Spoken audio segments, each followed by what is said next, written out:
kaligtasan mo sa Alerto 24. Nilapa ng isang aso ang ilang panabong na mga manok na nasa loob ng tinatawag na cargo section ng isang eroplano. Ang nangyari, nakawala po yung aso sa kulungan at yun ay habang bumibiyay ang naturang eroplano. Si Emil Sumangil, naka-Alerto 24. Eksklusibo. Hindi pa na isasabong, natalo na eh.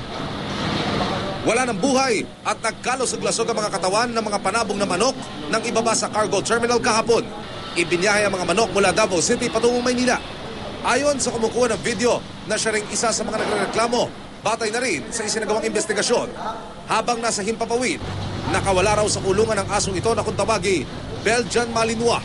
At isa-isa raw sinira ang mga kulungan, nilapa ang 4 na manok na panabong sa cargo section ng eroplano. Kinuha ko yan sa Davao ng 35,000 dun sa kamag-anak namin. Tapos pagdating po sa cargo ng Philippine Airlines, nakita ko po yung manok ko na kinagat sa likod, ang laki-laki ng suwak ng manok ko. Isang manok ang nakaligtas pero makikitang wala na ito sa kanyang kulungan. Pagbaba sa cargo terminal, mabilis na dinakma ang aso at isinilid sa kulungan saka inilayo sa lugar na ito. Mapapansin rin sa video na binalutan na ng packing tape ang kulungan dahil patuloy raw na nagwawala ang aso.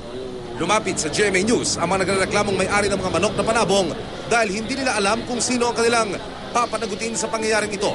Ayon sa isa sa mga complainant, winning line o ibig sabihin, nagkakahalaga na mahigit 30,000 piso ang bawat isang manok na kanilang bitbit.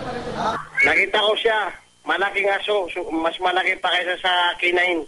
Yung aso na actually 2 aso yun, yung isa babae, yung isa lalaki, yung kumain ng mga manok namin.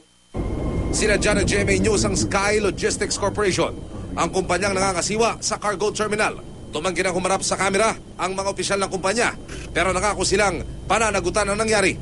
Ang asong Belgian Malinois na ihatid na rin sa consignee o may-ari at naabisuhan na sa pangyayari. Emil Sumangil, Alerto 24.